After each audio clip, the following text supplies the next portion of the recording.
वंदन। जिज्ञासु भाइयों और बहनों,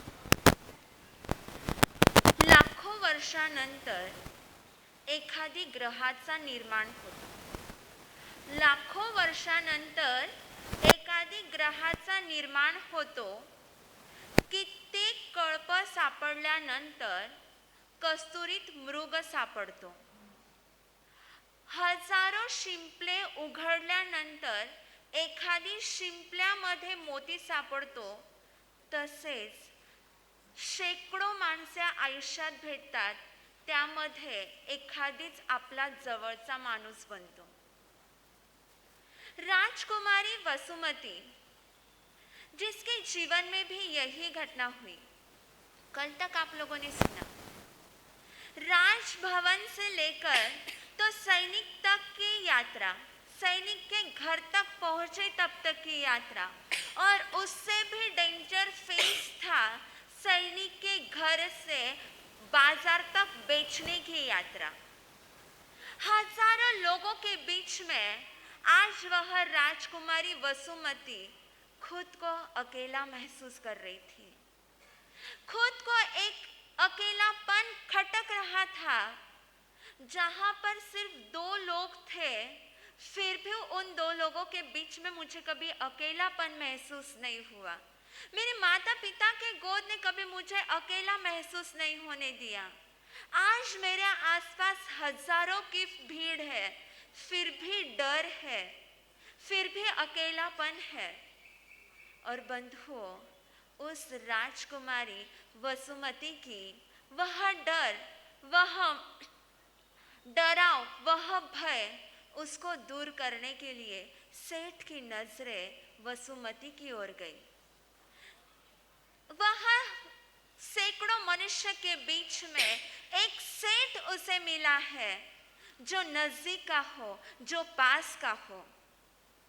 सेठ ने वसुमती को लिया है, अपने रथ में बैठाया है। बंधु, लाइफ में बहुत बार ऐसा होता है, जिन्हें हम जानते नहीं हैं, जिन्हें हम पहचानते नहीं हैं, फिर भी अगर एक आध बार हम उसे देख लेते हैं ना, उससे अपनापन लगता है, कई स्नेह की अनुभूति हो जाती है। मेरा कोई है, ऐसा स्पंदन महसूस हो जाता है। ऐसा क्यों होता है? ना ही उससे कोई जान पहचान है, ना ही उससे कोई मुलाकात है, फिर भी लगता है कि यह मेरा कोई अपना है। क्योंकि पास्ट के लाइफ की जब फ्रीक्वेंसी मैच होती है, तब इस लाइफ में कोई फीलिंग्स जन्म लेती है।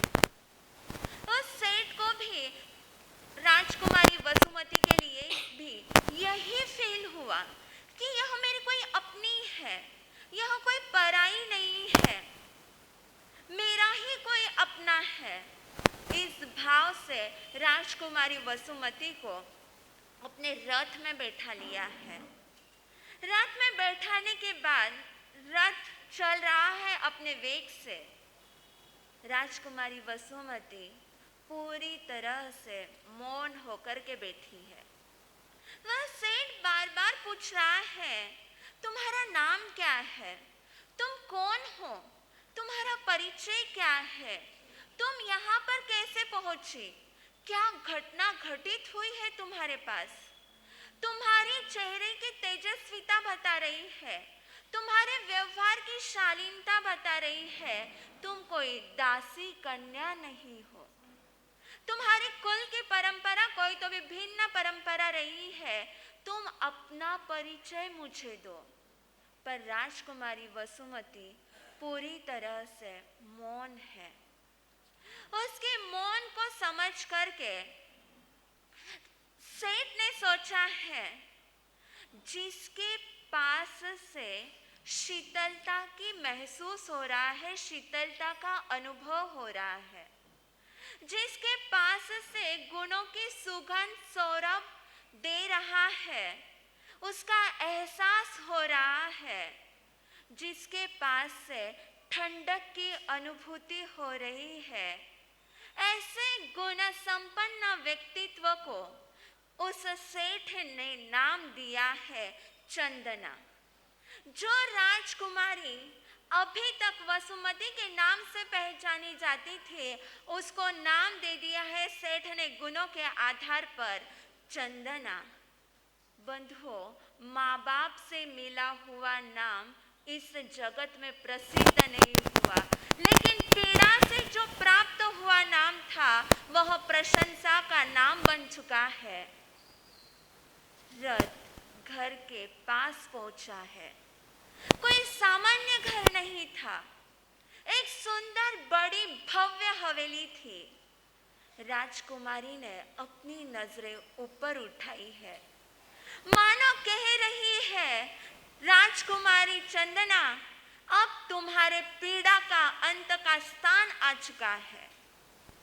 यहाँ पर तुम्हें पीड़ा का अंत और परमात्मा की प्राप्ति होने वाली है। हृदय में आज दिन तक माँ बाप से जब से विदा हुई है, तब से लेकर आज दिन तक जो प्रसन्नता की अनुभूति नहीं हुई थी, उस हवेली को देख करके वो प्रसन्नता की अनुभूति हो रही है। आज दिन तक खुद के राजमहल में रहकर भी जो स्पंदन फील नहीं हुए थे, वो स्पंदन उस हवेली को देख करके फील हो रहे हैं। आज दिन तक जिसके साथ मिलन नहीं हुआ था, इसी आंगन में, इसी हवेली के आंगन में उस व्यक्तित्व के साथ तुम्हारा मिलन होने वाला है। शायद आज वो हवेली भी मुस्कुरा रही है, चंदना, इतने वर्षों से सिर्फ मैं तेरी ही राह देख रही थी, तेरे ही लिए प्रभु इस मेरे आंगन में आने वाले हैं। शायद वो हवेली भी चंदना के स्वागत के लिए तैयार होकर के बैठी थी। चंदना ने हवेली में प्रवेश किया है। सामने मूला सेठानी बैठी हुई है। सेठ को आते हुए जब देखा है, मूला सेठानी आदर के साथ खड़ी हुई है। अपने पति से पूछ रही है, आपने साथ में किसे लाया है, ये कौन है? तब सेठ कह रहे हैं, मूला, आज दिन तक जिस सुख की प्राप्ति हमें नहीं हुई थी, उस सुख की अनुभूति हमारे जीवन में हो जाए, इसलिए मैं आज चंदना को घर पर लाया हूँ। मूला, आज दिन तक हमारे सर पर निसंतान का कलंक लगा हुआ था, वो कलंक मिटाने के लिए चंदना को मैं घर पर लाया हूँ। मूला, आज दिन तक हमें कभी पुत्र की, संतान की प्राप्ति नहीं हुई थी, वह संतान की प्राप्ति के लिए आज मैं चंदना को घर पर लाया हूँ। जिस प्रसन्नता के लिए इतने वर्षों से तुम प्रतीक्षा कर रही थी, वह प्रसन्नता आज तुम्हारे गोद में मैं देने के लिए चंदना को लाया हूँ। मूला सेठानी ने चंदना को गले लगाया है। लास्ट मृत्यु के वक्त, आत्महत्या के वक्त माँ ने जो वात्सल्य का अंतिम हाथ राजकुमारी वसुमती के गालों पर फेरा था, उसी वात्सल्य की अनुभूति, वही स्पंदन की अनुभूति चंदना को जब मूला सेठानी ने गले लगाया है, उसी वात्सल्य की अनुभूति हो चुकी है। मेरे बेटा, मेरी संतान है तू। इतने वर्षों के बाद मेरी पुत्री, मेरी बेटा, यह संबोधन जब चंदना ने सुना है, पुनः आज आंखों से आनंद के आंसू निकल चुके हैं। मेरे माँ बाप मेरी जिंदगी में वापस लौट चुके हैं। चंदना को सेठ और सेठानी मूला एक एक कमरा बता रहे हैं। अपने आप का परिचय तो करा दिया है, लेकिन जिस हवेली में परमात्मा के दर्शन चंदना को होने वाले हैं, उसी हवेली का परिचय सेठ और सेठानी दोनों मिलके करा रहे हैं। एक एक कमरे का परिचय दे रहे हैं, एक एक वस्तु का परिचय दे रहे हैं। परिचय देते देते एक कमरे की ओर सेठ ने चंदना को रुकाया है। चंदना, ये अपने हवेली का सबसे महत्वपूर्ण कमरा है। इसे काल कोठड़ी कहा जाता है। तब बीच में ही मूला सेठानी सेठ को टोकते हुए कह रही है, क्या ऐसा कमरा आप चंदना को बता रहे हो? जिसने हमारे जीवन में रोशनी कर दी है, उसे क्यों कालेपन की यह कोठरी बता रहे हो? इस कोठरी का परिचय हमें चंदना को नहीं कराना है। चलो चंदना, आगे की हवेली में तुम्हें बताती हूँ। जब चंदना उस हवेली से आगे, उस कमरे से आगे निकली है, तब उस कमरे की शायद वातावरण में हंसी आ चुकी है। चंदना, भले ही तेरे कदम आज इस कमरे को छू नहीं पाए, लेकिन एक ना एक दिन पीड़ा का तेरा अंत इसी काल कोठड़ी में होने वाला है। भले ही तू आज आगे चली गई है चंदना, लेकिन लौट के तुझे वापस इसी कमरे में आना है। भले ही तेरे हवेली में आने का प्रारंभ इस कमरे से नहीं हुआ, लेकिन तेरे इस हवेली में रहने का अंत इसी कमरे से होगा। मूला सेठानी और सेठ के साथ चंदना सुखपूर्वक जीवन बिता रही है। जो जीवन में माता पिता का प्यार अधूरा मिला हुआ था, उस प्यार के, उस वात्सल्य के, उस ममता की कमी को मूला सेठानी और सेठ पूरा कर रहे हैं। और कहते हैं बंधुओं, जहाँ पर विनयवान होता है ना, जब व्यक्ति विनयवान होता है ना, तब उसे कहना नहीं पड़ता तुम मुझे प्यार करो, सामने वाले से अपने आप उसे प्यार मिल जाता है। जिसके शब्दों में मधुरता होती है ना, तो सामने वाले से उसे कहना नहीं पड़ता तुम मेरे से मधुरता से बात करो। उससे बात करते वक्त अपने आप मधुरता के ही शब्द निकल जाते हैं। मूला सेठानी और सेठ अत्यंत मधुर व्यवहार के साथ उससे जीवन बिता रहे हैं। चंदना सेठ और सेठानी के सिर्फ शब्दों को ही नहीं, आंखों के इशारों को भी समझ रही है। मेरे माता पिता को कौन सी जरूरत है, मेरे माता पिता को अभी क्या चाहिए, ये शब्दों के माध्यम से नहीं, इशारों के माध्यम से चंदना समझ रही है। और होता है बंधुओं, अगर दो संतान हो ना, बेटा और बेटी, तो जो बेटी होती है ना, वो अपने पापा की लाडली होती है, और बेटा होता है ना, वो अपनी मम्मा का लाडला होता है।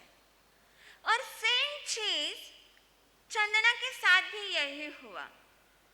सेठ अत्यंत स्नेह, अत्यंत प्रेम अपनी चंदना पे उलट रहा है, क्योंकि चंदना थी ही ऐसी। अपने जीवन की एक एक बातें, एक एक प्रसंग सेठ चंदना को समझा रहा है, चंदना को बता रहा है। और चंदना भी अपने जीवन का एक एक रहस्य सेठ के साथ ही खोल रही है। दोनों की ट्यूनिंग मैच हो रही है। अब देखेंगे कि चंदना को जो प्यार अभी तक नहीं मिला था, जिस प्यार का विरह हो चुका था, वह प्यार, वह ममता, वह वात्सल्य अब मिलने लगा है। क्या अभी यही ममता, यही वात्सल्य चंदना के जीवन में कंटिन्यू रहता है, या पीड़ा वापस चंदना के जीवन में एंट्री करती है या नहीं करती है? समय आने पर देखेंगे। इन्हीं शुभ मंगल भाव के साथ बोलिए भगवान महावीर।